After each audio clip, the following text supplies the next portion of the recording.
As the battle over health care rages on Capitol Hill, any decision this week could have a major impact on Republicans' other goal, tax reform. Joining us is tax policy analyst at the Cato Institute. Hi, Dan. Good morning, Dan Mitchell. How are you doing?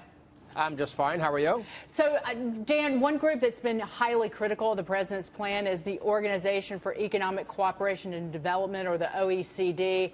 The leaders of the organization have been publicly criticizing the president and the plan. It calls, the group also recently cut its growth forecast for the U.S. for both this year and next year. What impact do you think that group has on the tax reform? Well, the Organization for Economic Cooperation and Development is an international bureaucracy that American taxpayers subsidize. It's based in Paris and has a very left-wing, pro-big government attitude. And their studies and their research documents were very sympathetic to Obama's class warfare agenda, Keynesian spending and things like that. With Trump in the White House, the OECD is in a bit of a trouble because its leaders have basically accused Trump of being a racist and equated him with Hitler. And so the OECD, they want to keep their subsidies from American taxpayers going, so they better tone down their criticism of free markets and small government policy, because otherwise it's going to bounce back against them, which I think they deserve to have their subsidies from America cut. Dan, it's Kevin Kelly. The predecessor organization to this was actually just a bunch of European countries, and they were doling out Marshall Plan funds. But my whole thought in this is that who cares? I mean, how would they impact or influence what we do? I don't understand. I mean, if we come out and we want to cut our corporate tax rates down to 15%, it hurts them because they have lower corporate tax rates than us. But so what do we care? Can they actually have any influence over us or our administration?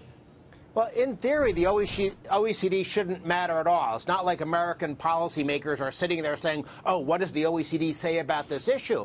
But let's not forget that the OECD's whole entire harmful tax competition report is predicated on the notion that those bureaucrats in Paris should have the ability to harmonize taxes, which of course means always higher taxes. And there's actually an OECD so-called multilateral convention that if the United States Senate ratifies it, because Obama signed it, if the U.S. Senate ratified it, we would be obliged to automatically share personal financial information with some of the most corrupt and venal governments all over the world. So yeah, in some sense, the OECD is just a typical wasteful international bureaucracy with a left-wing attitude, but they're getting involved in the world of policy, and they're always getting involved on the side of bigger government and higher taxes. And again, I want to underscore the fact that the OECD's Secretary General and its deputy have both made really nasty, scurrilous attacks on Trump, which is, in theory, not the role of an international bureaucracy. Dan, it's Lindsay Bell here. I just have a question on their forecast for future growth for the global economy. They downgraded the U.S. growth because we haven't seen the infrastructure spending or the tax cuts.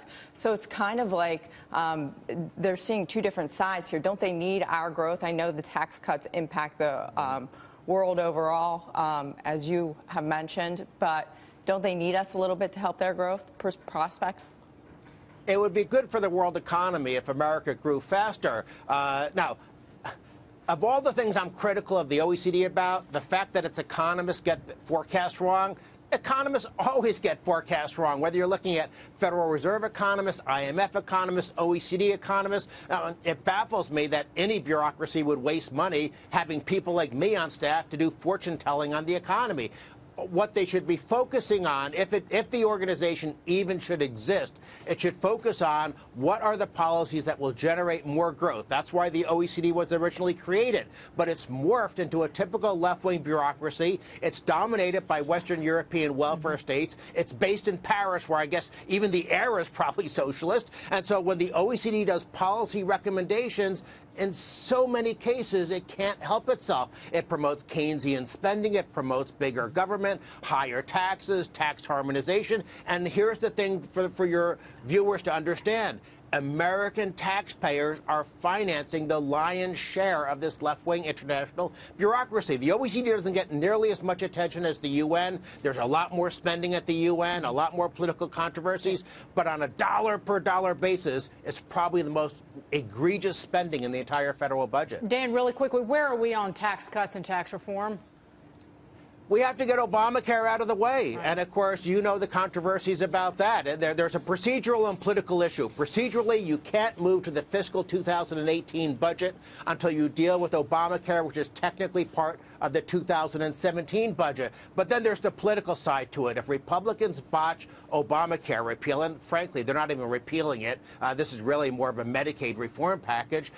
Unless they get that out of the way, how are you going to move on to taxes? And by the way, when they move on to taxes, we're never going to make progress unless we get this border adjustment tax off the table, because that's really sort of poisoning the well right now. Amen. Dan, thank you so much. Great to see you. Dan Mitchell.